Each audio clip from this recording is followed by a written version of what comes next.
Okay. Well, good evening, everyone. We've had some technical difficulties. That's we're not going to hide or deny that fact in any way, shape, or form this evening. But thank you for joining us.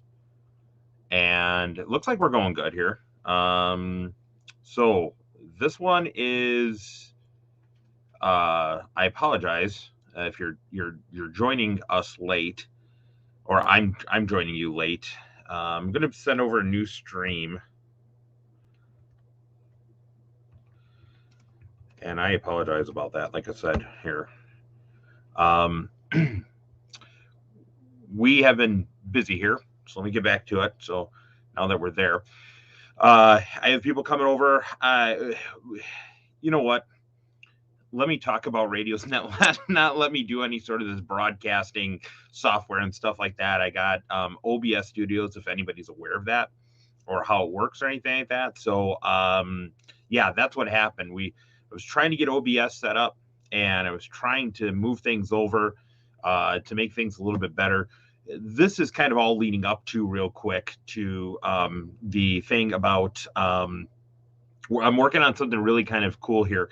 What we're trying to do is I've had a lot of people that are saying, "Hey, I like the show. I like to listen to the show." But one of the issues they run into is they said, "I can't watch the show." And of course, if you have a cell phone, if you're watching YouTube or something like that, if the screen goes dark or it goes, hey, kind of like you got to turn off the screen or it times out, guess what ends up happening? You can't listen to the audio. So I've been kind of working on this thing with Podbean to be able to actually simulcast the show. So basically, think of it this way: like, think if you're watching a football game or a baseball game and you can't watch it. Sometimes you could tune to like your local radio station, and your local radio station will allow you to listen to the game. That's what I'm kind of been trying to work on here. So with all that involved, it's kind of like sometimes it happens and works correctly, sometimes it doesn't. We have a few things that I'm still working through, so I do apologize about that. And I guess tab A couldn't go into slot B this evening, but nevertheless, last minute thing, I threw it back on here. We got it going, so everybody's kind of migrating over for the other stream. I do apologize about that. As a matter of fact, if you actually looked into it, you'll see that earlier in the evening I did 2 live broadcasts, but it was just like this weird gray screen because I couldn't get the camera to come through OBS. So we'll go ahead and work on that through there. But welcome to this evening's episode of Communications and Cigars for Monday, November 15th. I thank everybody for coming in here and just supporting the channel. We got more subscribers. I appreciate that. Before we go any further, I see the Smoking Ape is in here. I see let's see, Chuck is in here, and I'm not sure if To Temporary Offline is going to pop in here or Ham Radio Dude, but I want to personally thank Coffee and Ham Radios for going and allowing me to kind of do an impromptu to come in on their channel on Sunday while I was on ambulance duty. Sorry, I had to leave, guys. But for coming in there, and they had a great discussion on VHF, UHF, and I love communications, you know that. And they let me hop on, and we had a great discussion, talked about a few key points. So I want to say thank you. And probably be easier, Chuck or Ape. If you guys quickly want to type in the comment box here, give your channel some credit. Pop in your YouTube link there for your channel, and I'll make sure we go ahead and pin it here real quick for just the credibility of that channel and the great content coming out of that channel. They are on usually Saturday and Sunday mornings. I like to turn it on now, kind of just watch the show. They got great topics on there, so definitely make sure you can get in there and then we'll tag your show there. But today's we're obviously talking about communications, and we'll talk a little bit about cigars. Tonight, obviously, I'm once again in the basement. We actually got snow up here in northwest Wisconsin, so it kind of west central Wisconsin area. So it kind of was like a horrible day. I tried going out earlier to enjoy a cigar. I was going to do a little video. I lit up the cigar, and it was a horrible cigar. So I'm not going to probably ever get that cigar again. Plus, also too, it was freezing. I was actually freezing out there, so not able to go and do anything cigar wise tonight. But we will talk about, once again, communications on there. And for tonight, I thought, since we are going to be entering a unique time in Wisconsin this next coming week and into the week. Tonight's topic is going to be entitled Outdoor Safety Communications. So, what do I talk about this special time in Wisconsin? Well, if you live in Wisconsin, you know this up and coming weekend and through the week, basically 9 days on there, is going to be called Widow's Week. And what Widow's Week refers to is we go out into the world for deer hunting in the state of Wisconsin. It opens up Saturday morning here, this coming Saturday morning at dawn, and runs Saturday, Sunday, Monday, Tuesday, Wednesday, Thursday, Friday, Saturday, and Sunday all the way until dusk, so the following weekend. So, with that being said, one of the things from the public safety side where we always hop in on and we get worried about and we sit and we wait with bated breath, I guess you can say it, is when we are going to get the lost hunters. So I thought, what better way to go ahead and do a good show but talking about outdoor safety communications. Now, I'm not going to talk about like which communication thing you should use or what you should do, you know, those kind of things like that, as to like whether FRS or Gmrs or stuff like that. No, I'm going to talk about tonight about coming up with a communication plan. Okay. With that, oh, thank you. I'm going to do that one there. Thank you. It's okay. You can tell everyone your wife bought the cigar. And yes, my wife did buy the cigar. So thank you for being honest there. But one of the key things that we've always found out. So when we do search and rescue, when we get called out as a team, one of the team members will do the initial interview. All right. So what that means is that one person from the team, and only one person, maybe we might have a second person to come as a partner in case we don't miss questions, but we have one, maybe two people interview the people that reported the people missing. So if you, let's say, have like think about like your husband and his wife, they're up and the husband goes out hunting with his hunting buddies and stuff like that. They're out in the woods and either the husband doesn't return or the whole group doesn't return, or, oh, I thought Bill went with you, and it's so with that, you have that ability to say, okay, how can we help bridge communications? And what I mean by bridge communications is that we always seem to go in there and they've always said, anytime I've done the interviewing, that, hey, this person has an FRS radio, or this person has a GMRS radio, or this person has something along the lines of something like some sort of communication device. So when you have that on there, then what ends up happening is that it's like, okay, well, what channel are they on? What is their ability? And when you have that aspect on there, then it's like, well, wait a minute here. What frequency are they on? What channel are they on? What is the details of what they actually have going on? So when you have that come about, now all of a sudden you're like, man, it would be really great to know where that person is at, what channel they are on, what, the details and particulars on it. And it always, never, ever fails that they were like, oh yeah, we were on channel 1, or we were this, or worse yet, sometimes they will even reply back and saying, you know what? They didn't really have a communication plan. They didn't have anything. They just simply went along and said, yeah, we're going on. We knew we're using FRS radios on there.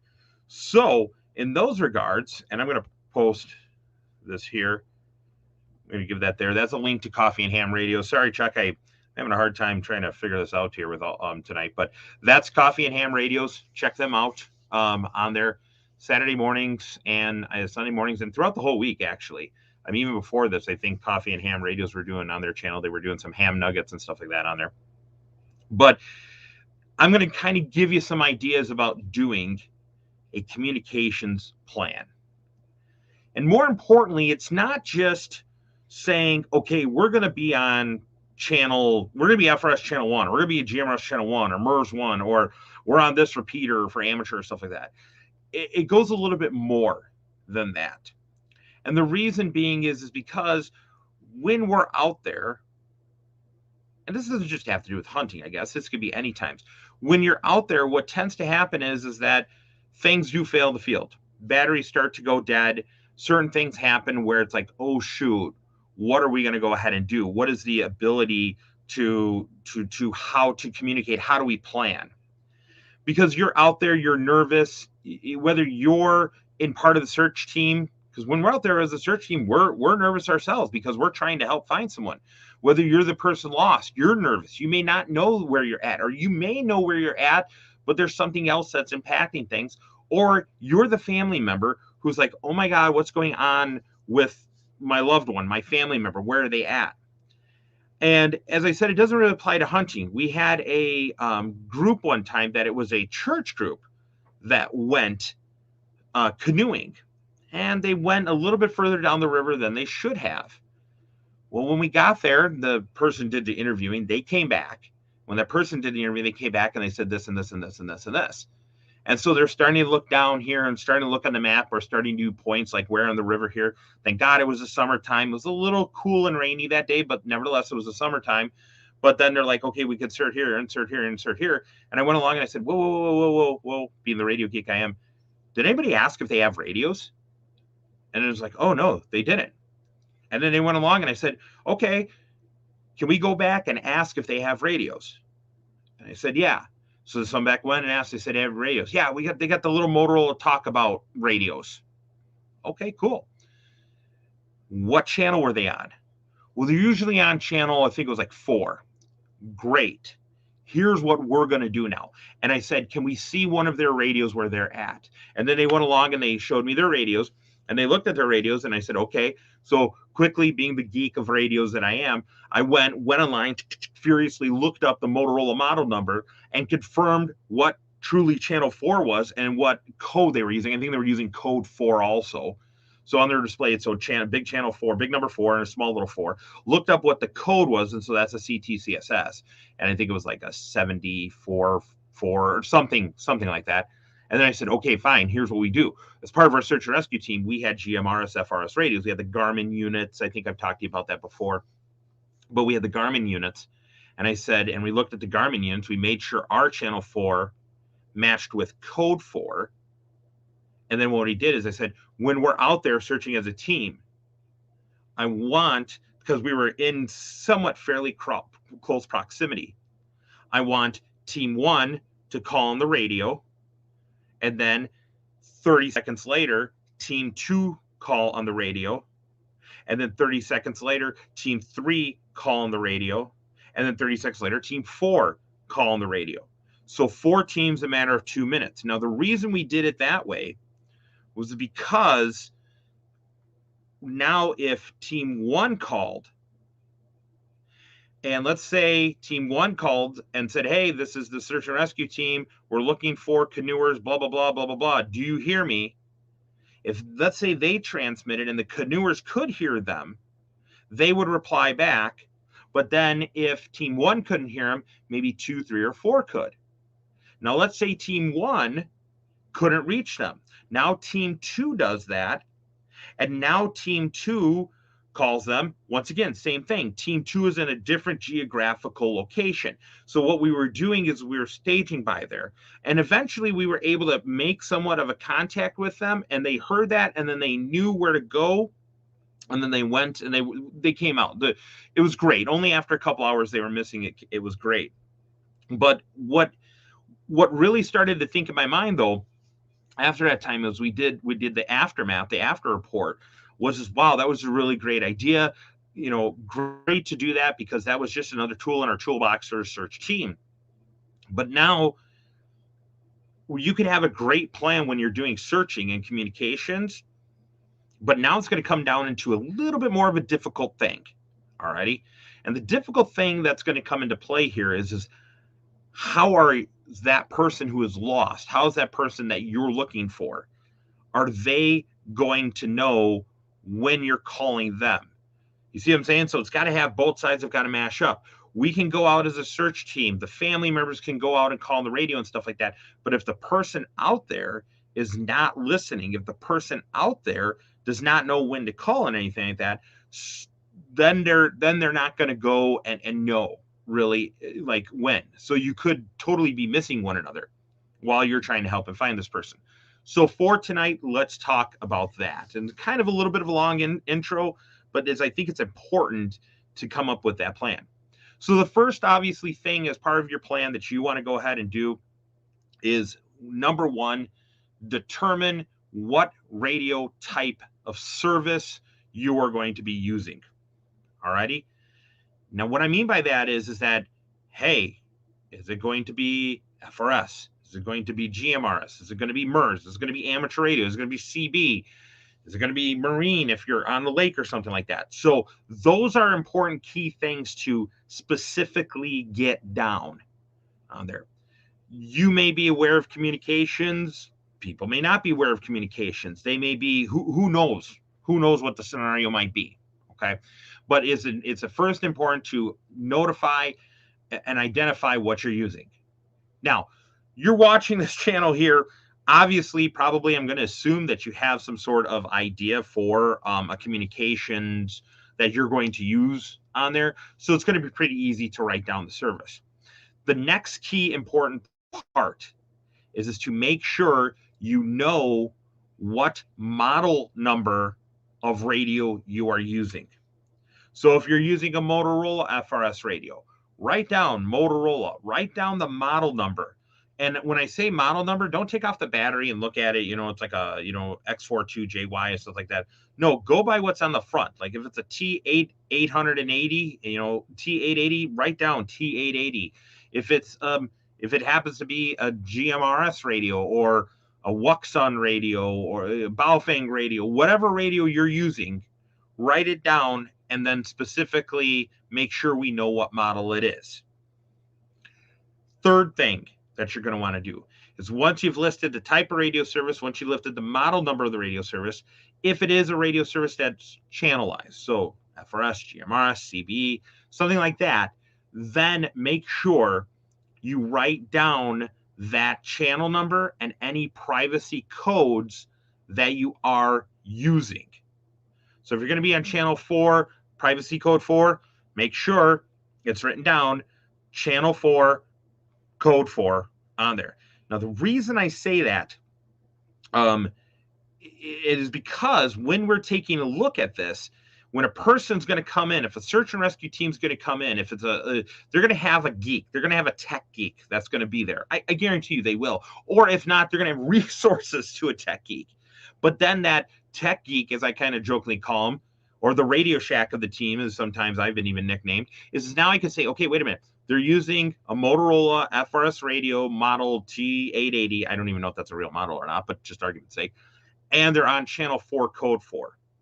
So just like we were able to do before, get on a little computer. Hey, channel 4 is truly FRS channel 4. Okay, 462, 6 something, I think it is, 6725, whatever it is. Okay, that's there. Now, let's look at code 4. And in that table list, code 4 happens to correspond to the CTCSS tone. Now, you've just kind of set up, hey, now you know what channel you're going to be on. And then now, the search and rescue team or whoever may need to help you, or even people coming in, maybe you're not in a rescue thing, but hey, people are coming in. Now you're going to be able to tell them, hey, we're going to be on code 4, channel 4. Now, if you are using a secondary channel or a third channel or something like that on there, make sure you write those down also. So if it's saying, hey, if channel 4 becomes too busy, we're going to go to channel 5 then. And then if channel 5 becomes too busy, you know what? We're going to go to channel 11 then.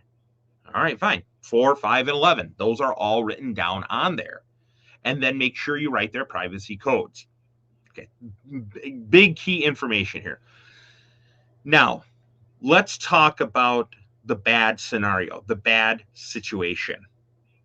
And that situation is going to be, and Unlucky ham. Yeah, you kind of do make a good point on there. And then with that, we'll get to that in a second about kind of talking about different radios on there. When we get to this point, if the bad thing happens, you become that lost hunter. You become that lost person that's out canoeing, whatever. You have to then figure out how you're going to use your radio and how to use your radio effectively. What I mean by using your radio effectively is this. You are lost. You don't know where you're at. Or maybe you do know where you're at. Like, hey, I know these woods, but man, I'm turned around. I don't have a compass. I don't know which way is north. I don't know, whatever the case may be. Now you have to think about a plan. And what you're doing is you're pre-planning for the emergencies. Because to have no plan, as when I was in emergency management, we told people, well, if there's an emergency or something, I'm going to dial 911. Well, that's no plan. And actually, believe it or not, no plan is a plan, but that's a plan for failure. Okay. Let's make a plan for success. So in this case, let us make a plan for success and come up with a pre-plan of saying, if I am lost in the woods, if I cannot communicate, I need to then come down to, just like we have nets and stuff on the amateur side of things, I need to come down to a certain time frame of when I'm going to have my radio on and when I might be able to get on a high spot. Now, depending on your radio's ability, depending on battery life on there, that's all going to go ahead and come into play in these kind of things. Maybe you have an FRS radio or a GMRS radio or a MERS radio or something that runs on AA batteries. Okay. Maybe it might be something that after a while, maybe you have extra batteries, but when the situation starts to happen and you're lost or something like that, then maybe that's where we say, okay, we need to cut back on transmissions. We maybe even need to turn off the radio for a short period of time, but then set up a schedule. So for an example, maybe set up something that on the 8s, alrighty, or I used to even tell people on the 9s, 911. Okay, think of it that way. We're at the 9-minute mark through the whole hour. So right now it's 8 o'clock here. So at 8:09, I would turn my radio on for the 1 minute. I would make a call for 30. So 8:09 comes. Hey, this is John. I need some assistance. I need some help. Does anybody hear me? I wait until 8:09 and 30 seconds. Once again, this is John. I need some assistance. Does anybody hear me? And then wait 30 seconds. If my battery's starting to go then dead, then what I'm going to do is I'm going to turn off my radio and wait to 8:19. 8:19, I'm going to go and do the same thing again. 8:19 and 0 seconds. Hey, this is John. I need some help. Does anybody hear me? Okay, stop, wait until 8:19 and 30 seconds. Then once again, hey, this is John. Can anybody hear me? That kind of thing. Now, I hope you never have to use this scenario. I really, really, really, really hope you never have to. But if you do get into these situations, if you do get into an environment of saying, man, what do I do? I'm lost. I don't know what to do. I need to be able to communicate. Writing down and coming up with this communications plan is really going to aid you. It's going to aid the rescue workers. It's now even going to go to gravitate towards another level of being able to say, wait a minute here. Hey, guess what? We know this is how the communications plan is going to go. Then you can now have controlled chaos is kind of what I would refer to it as, especially in this situation. And saying, okay, I'm lost, I need help. Or there's a group, they're lost, they need help. And now what they can do is they know that, hey, wait a minute, at the 9-minute mark of every, 10-minute block in an hour, you're always going to make that transmission. So it's, again, example, 8:09, 8:19, 8:29, 8:39, 8:49, 8:59. And then the rescuers would know. The rescuers could know. Hey, whether they're on FRS, whether they're GMRS or something, hey, go park a high rescuer up there. Or go back to the scenario ahead. We have 4 teams that are out. Guess what? All 4 teams in this example here, channel 4, code 4, we're going to be out in the woods there.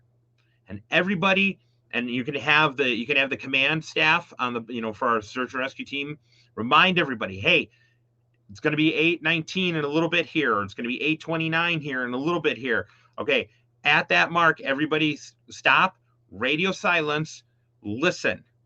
And then if that call goes out, hey, this is John. Is anybody hear me? Hey, search rescue team. Hi, John. This is rescue team 1 here. We do hear you. Do you hear us?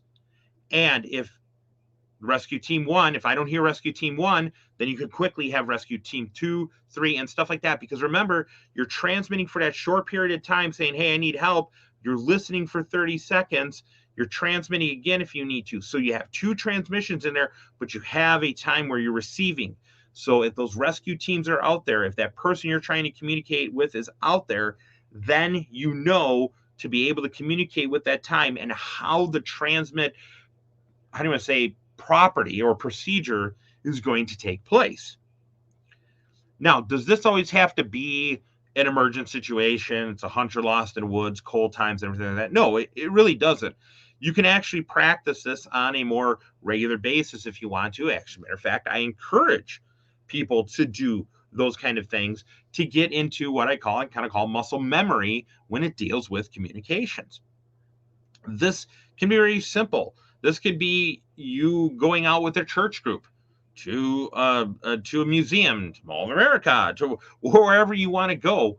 And if you don't have people, if people aren't talking on the radio for a period of time, or you need to check in with certain people, you can state that. You could say, hey, if I'm calling for help, everybody, or I want to check to see how you're doing, then you know what? This would be good.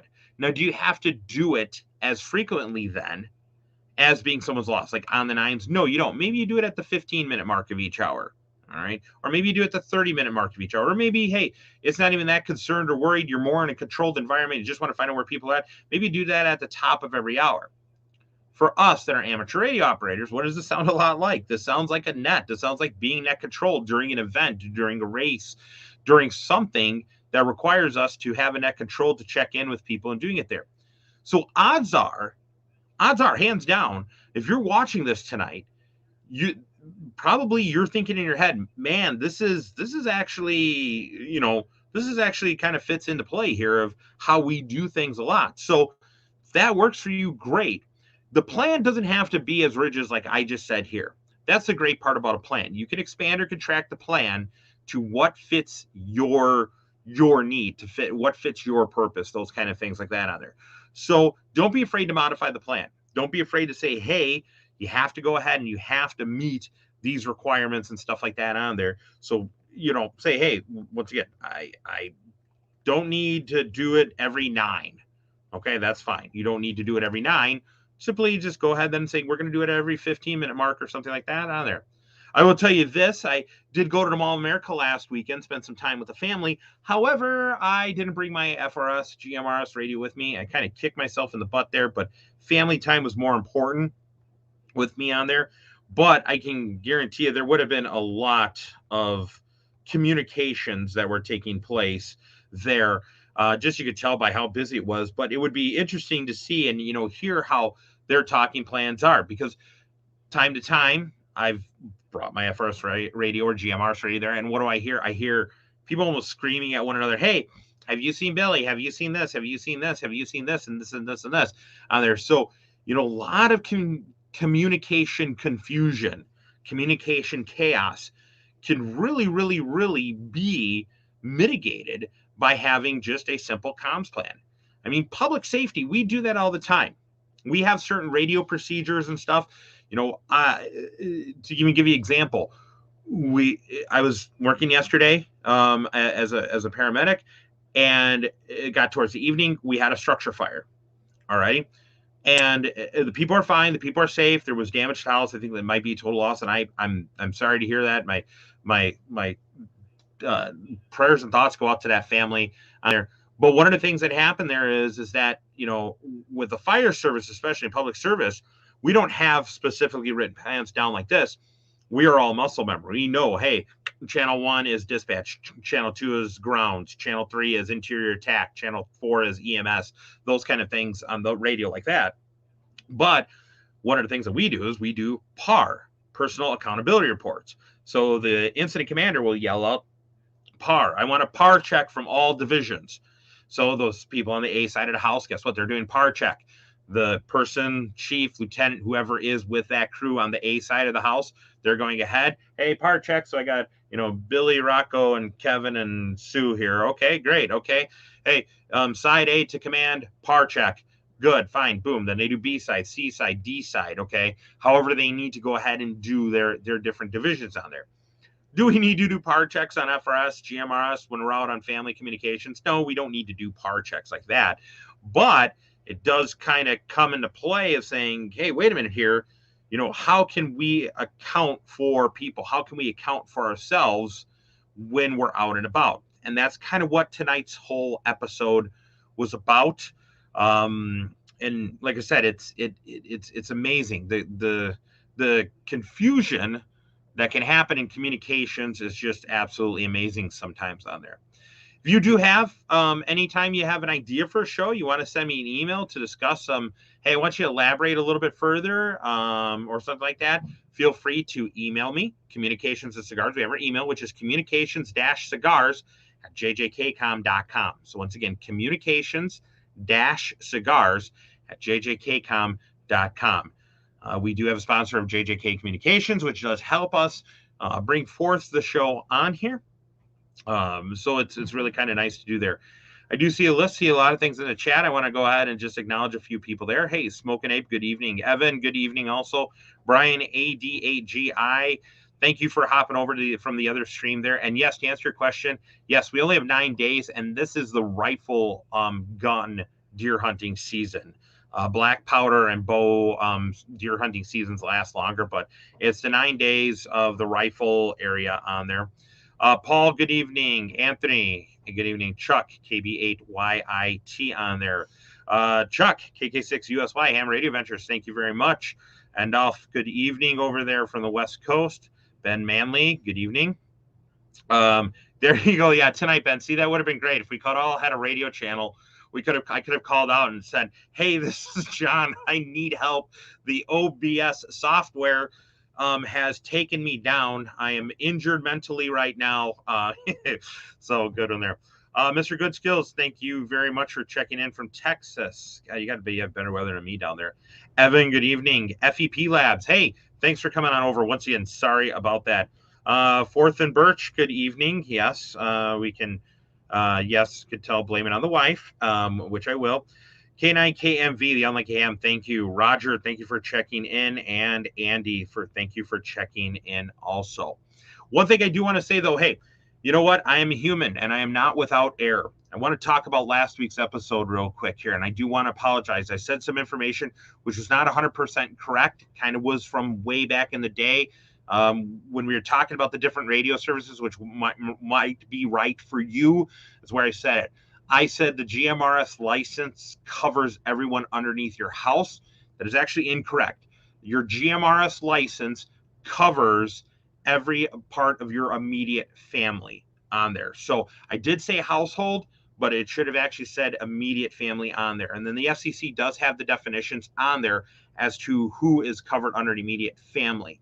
And with that being said, is understand that when we say immediate family, we're not talking people underneath your roof. We're talking people that are around you. So you may have a brother, you may have a sister, mom or dad, kids. They are all covered, even if they do not live underneath the same household for you, but they have to be your immediate family on there. So I want to say thank you very much. That was sent in on a comment on last week's episode. By the way, thank you for the comments on last week's episode. I have had a few people that commented on it. Last week's episode is which radio service is right for you. We've had about 140 views on it, I think it is right now. A lot of people saying, man, really helped me open up my eyes. Also, want to give kind of another kind of applause to Coffee and Ham Radio on there, because they did an episode, I believe, was it Saturday, guys? Chuck or Ape, if you guys are in there. Saturday's episode, just write it in the comments on there. Saturday's episode that they had on Coffee and Ham Radios talked about what equipment to basically use, things to think and consider about when looking at different equipment on there. So we're talking things like what to think for a handheld, what to think for a mobile, what to think for a base radio and stuff on there. And they covered a wide variety on it there. So it was really nice that they were able to do that. And Chuck or any of the guys on there, or if anybody else saw that episode, just confirm, I guess, if you could for me, that it was Saturday, because I think it was Saturday morning, but my weekend kind of ran together there. So what radios? Yeah, so just kind of the radios on there of look at it. Go to their channel, take a look at it. It was, I think you guys did, though, I think it was Saturday. I can't remember. My days, like I said, are all mush here. But thanks to them. Thank you for who sent that in the comments on the which radio service is right for you from last week. Thank you for correcting me on there. Once again, I do apologize on there. As I said, thank you for tuning in. Sorry we had a little bit of a rough start to start off the episode with the whole streaming thing. Wasn't the lines and the dots were not connecting together, so I do apologize about that. One of the things I do want to say is we do have a very good, and I'm going to pull up my calendar here, exciting episode coming on. I'm going to be on Monday, November 29th. Monday, November 29th. Chuck, KK6USY from Ham Radio Ventures, and Ham Radio Dude Sean is going to join me on my channel here that night. And we're going to have a discussion about public safety communications from public safety users on there. So one of the nice things about Communications Ham Radio, we kind of talk about it all, but we're going to talk a little bit about kind of how things have changed in public safety communications and a couple of key interesting things that always comes up. You hear a lot from the scanner listeners, from users such as myself. I've seen things go. So when I started in EMS and fire and police and everything back in the 90s, I can guarantee you it has gone way, way beyond what we used way back in the day. So mark your calendars. Monday, November 29th, live episode, 8 p.m. Central here. So 9 p.m. Eastern, 7 p.m. Mountain, and 6 p.m. on the California coast, the Pacific coast over there. Join us on there. We will have our upcoming episode next week. I am trying to get a person lined up for next week too. If that doesn't work, we may just go ahead and revert to it towards December 6th. And unfortunately, because of some other commitments I have coming up in December, we are going to have some recorded episodes in December. But please tune in. I will try to be there, but the content will be recorded. Got some great, interesting topics I think you'll find enjoying on there. So thank you to everyone that joined me for tonight. Thank you for dealing with all the technical glitches. I want to basically say to everybody, 73s, stay safe, keep yourself safe, and enjoy your cigars if you have. Until then, this is John Crook. We'll catch you all later.